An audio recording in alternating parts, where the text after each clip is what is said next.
Eh bien, c'est pas pour critiquer, mais je vous l'annonce officiellement ce soir. Je viens de prendre la présidence du comité de soutien pour la réélection de M. Joël Batteux, M. Archibald Haddock n'étant pas disponible, légèrement indisposé. Donc, je vous le dis tout net, mesdames et messieurs, vous pouvez rentrer chez vous.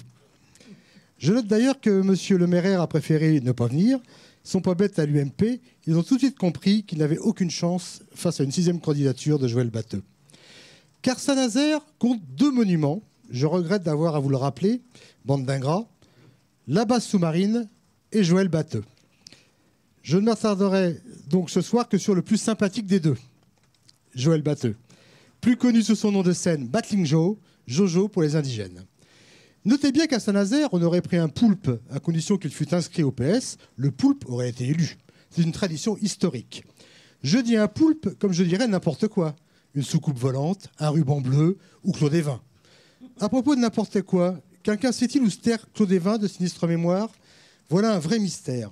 Comment les Nazériens ont-ils pu élire un monstre qui a persécuté des millions de gens qui ne lui avaient strictement rien fait, des millions d'inoffensifs fumeurs et sympathiques buveurs?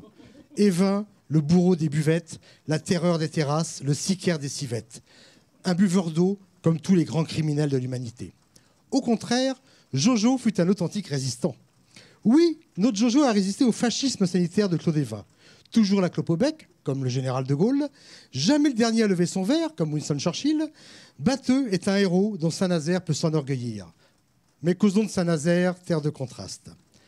Saint-Nazaire, riante bourgade de la banlieue ouest de Nantes, a été fondée par cet imbécile de Napoléon III.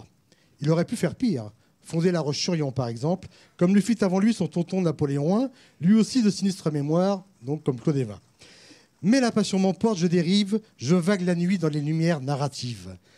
Restons dans la métropole Nantes-Saint-Nazaire, comme disait en riant Jean-Marc Ayrault, ce qui n'arrive pas tous les jours, surtout en ce moment. Saint-Naze, art, comment peut-on aimer une ville aussi moche?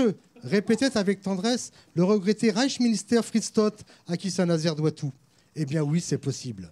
À chaque fois qu'on dit ça, l'excuse est toute trouvée. C'est la faute au Fridolin, rapport qu'il a fallu tout reconstruire. On a dit beaucoup de mal des Chleux, mais sans les Dorifort, Saint-Nazaire aurait-elle sa base sous-marine, chef-d'œuvre de l'architecture Bosch, et aujourd'hui destination de milliers de touristes en Birkenstock et chaussettes blanches? Saint-Naze, ses ouvriers en bleu de chauffe, son port, ses docks, ses chantiers, sa poésie industrielle. Depuis que Nantes a choisi une technologie d'avenir, la construction d'éléphants en bois sur le site des anciens chantiers navals, Saint-Nazaire, bêtement, s'entête à construire des paquebots. Est-ce bien raisonnable?